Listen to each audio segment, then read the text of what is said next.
Readings on Indian Literature, Module 1, Poem. Indian literature plays a dominant role in reflecting the cultural identity of the country. It echoes the traditions, values, and beliefs of various communities. It is an important tool for promoting social change, secular and political ideals, and advocating for the rights of the marginalized communities. So, the poems, short stories, prose narratives, plays, and short films that we are going to see here will enable us to develop a deeper understanding of India's literary tradition, cultural diversity, and societal complexities. Small towns and the river. Mamang Dai. Mamang Dai, who was born in 1957, is the first writer from Arunachal Pradesh who was awarded Padma Shri in 2011 for her immense contribution to literature and education. Small Towns and River was published in 2004 in her collection of poetry titled River Poems. It portrays the eternity of nature in contrast to the temporality of human existence that is entangled in an inevitable cycle of life and death. Thus, the poem deals with the themes of birth, death, nature, afterlife, and immortality. The poet says that the small towns always remind her of death. Her silent hometown is always the same, both in summer and winter, with the dust flying or with the howling wind. The other day, too, they wept, looking at the sad wreath of tuberoses when someone died in the small town.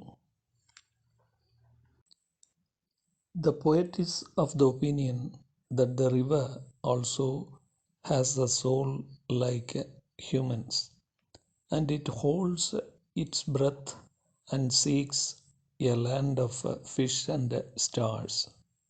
However, the river knows the immortality of water. When human beings become victims to death, the river is active, vigorous, and immortal. Then the poet talks about the happy childhood days. But soon the happiness disappeared and life started to have anxieties and worries. But concerning the river, there is always life, no death. When humans die, they are placed pointing west. When the soul rises, it will walk into the golden east, into the house of the sun for its eternal life. Thus, all in the small town wait to walk with gods. When they die, they walk towards the house of the sun for living their eternal life. Thus, the poem ends with an optimistic note and says that the souls of the people of the small town are also blessed and immortal like the river. Apart from this, the poetic devices used in the poem add beauty to the poem. Transferred epithet is found in sad wreath of tuberoses. Repetition is found in life and death, life and death. The river has a soul has a fine personification in it. These all make this poem a memorable one.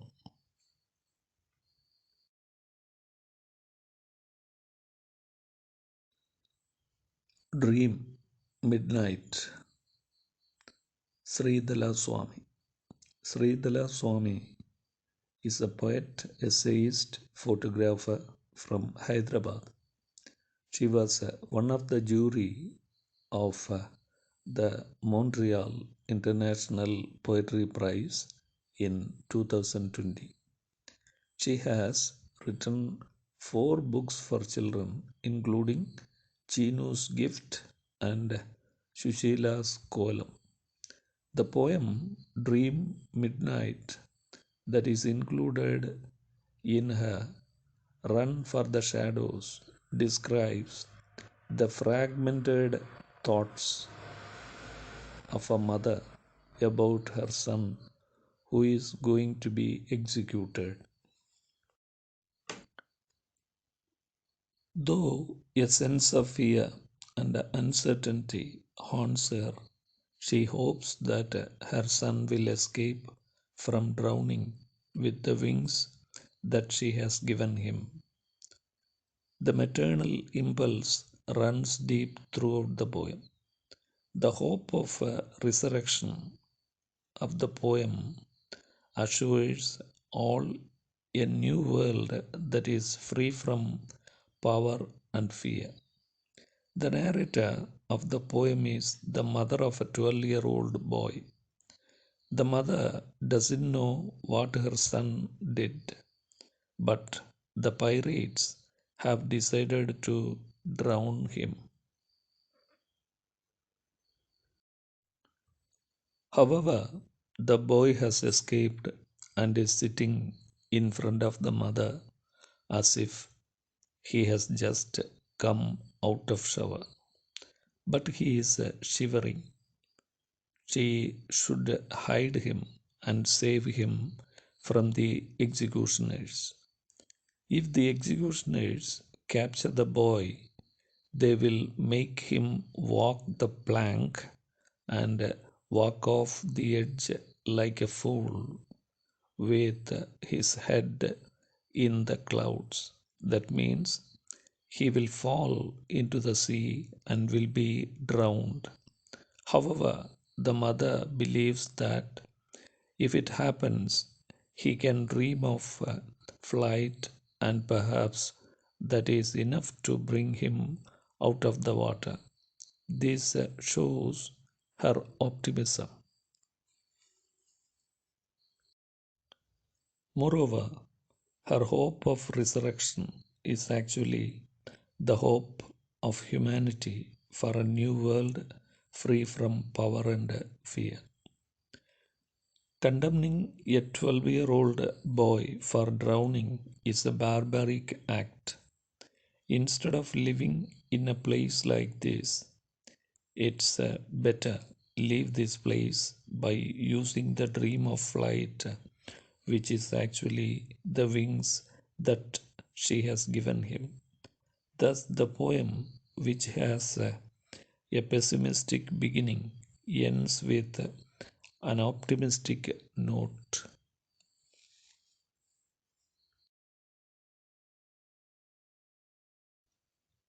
What would you do? Omprakash Valmiki. Omprakash Valmiki, who was born in 1950 and who died in the year 2013, a renowned Indian poet and novelist, is one among those who laid the foundation for Dalit literature in Hindi.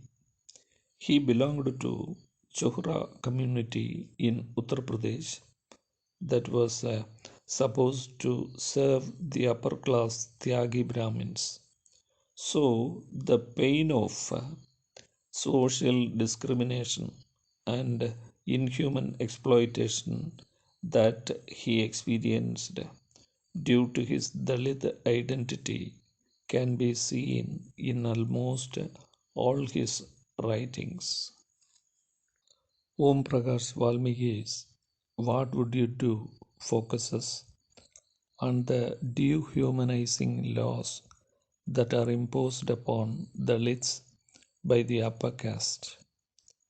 He challenges the self proclaimed descendant of God's community to live a life of a Dalit.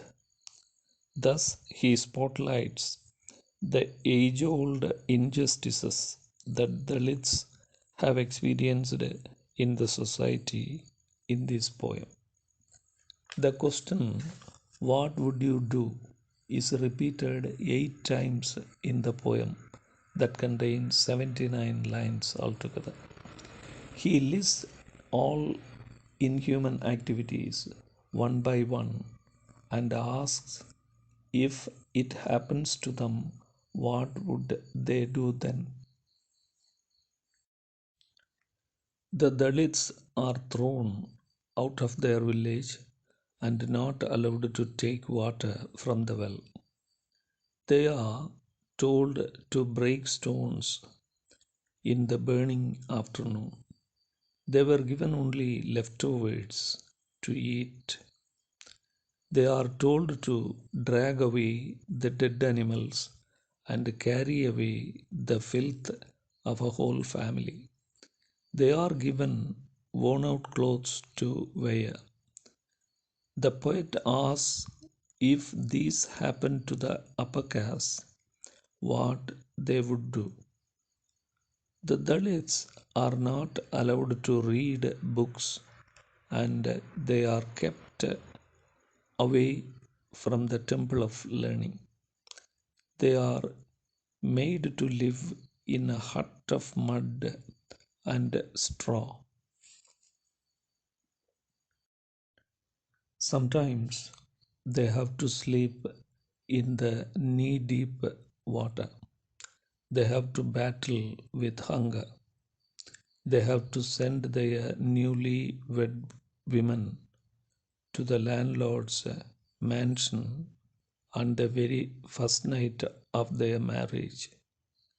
They are denied of their own land and all their civic rights and their civilization burned away. The pages of their glorious history torn to pieces and thrown away. The poet asks if similar things happen to the upper caste people, what they would do. The Dalits are not allowed to vote and are beaten bloody in the name of democracy. Every now and then they are reminded of how insignificant their race is. They are asked to dig canals and drains. They are insulted in public. In the name of religion, their women are made devadasis and thus become prostitutes. If such things happen in their life, what they would do? They can't do anything. Like Dalits, their fair complexion would be burned black. They can't write on paper Satyam, Shivam, Sundaram. The upper class people, the so called descendant of the gods, would be lame and crippled. Thus, the poet makes all think about the injustice done to the Dalits for ages through the poem What Would You Do?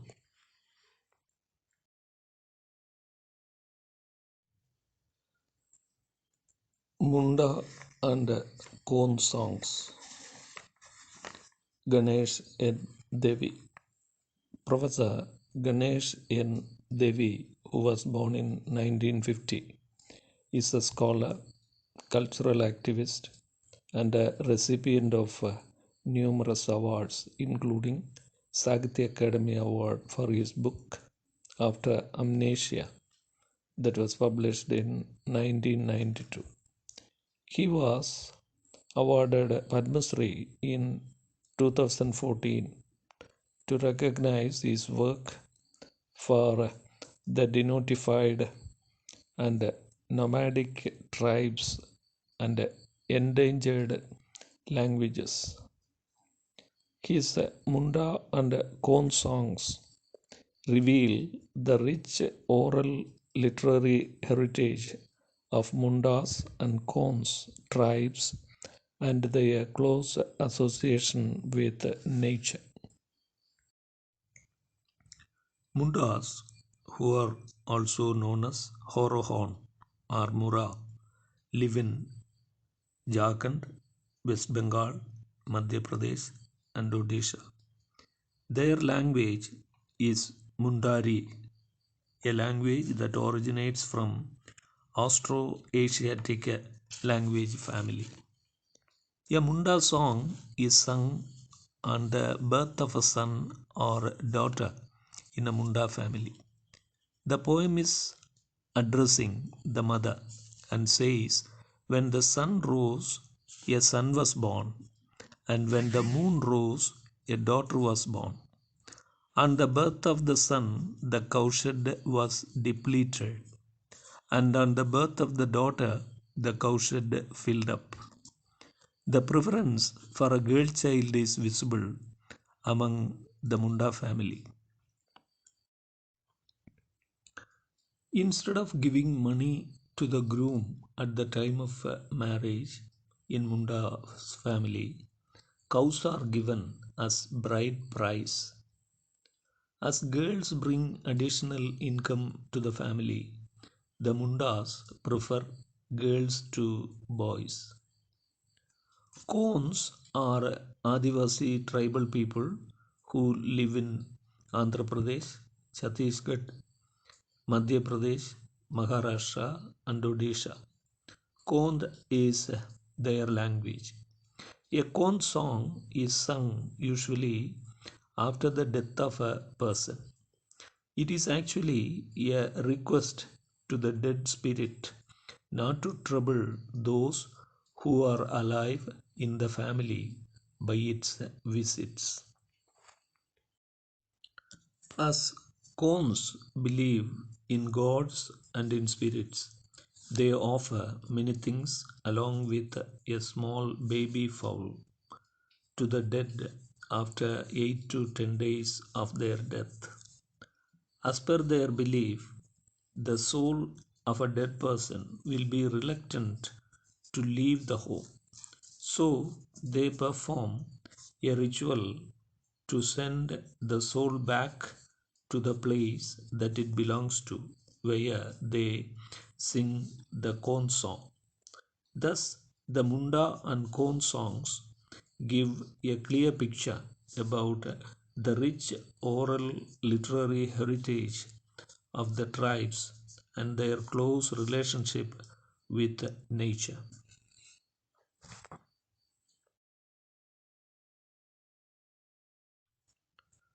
Worldly folk tale Geet Chaturvedi. Geet Chaturvedi, who was born in 1977, a Hindi poet, novelist, lyricist, and a screenwriter, has brought, no doubt, new and experimental ideas and methods to literature. He is the recipient of numerous awards, including the Bharat Bhushan Award for Poetry. His poem, Worldly Folk Tale, is based on the Buddha darshan called Lankavadara Sutra. Apart from asserting the fact that all the objects of the world and the names and the forms of experience are manifestations of the mind, the worldly folk tale talks about the relationship between the earth and the seed. Once upon a time, there was a seed. It had an earth. They both loved each other. The seed wanted to remain in the lap of the earth, though the earth repeatedly urged it to sprout. One day it rained, and the seed could not defer its sprouting. It grew and rose to a great height. Though its roots stayed in the ground, its upward growth is its identity. It saddens the tree that it can never again become that single seed. Though the earth can never be able to feel the soft touch of that very same seed, the tree is merely a shadow to it. Every single thing in life does not have an obverse opposite to it. Night is not a dark day, and day is not a bright night. The earth and the sky meet nowhere. In that way, the tree is actually the same seed. So, the height of the tree should not intoxicate it. The trees are merely the earth's imagination. They grow in imagination. So, in memory, they always remain seeds as grown ups as remaining children to their mothers. Thus, the tree's desire to return to its Mother Earth's security as a seed can be read as a human's eternal quest to go back to childhood. Moreover, through the poem, the poet advises the readers not to be intoxicated by the victories that we achieve in our life.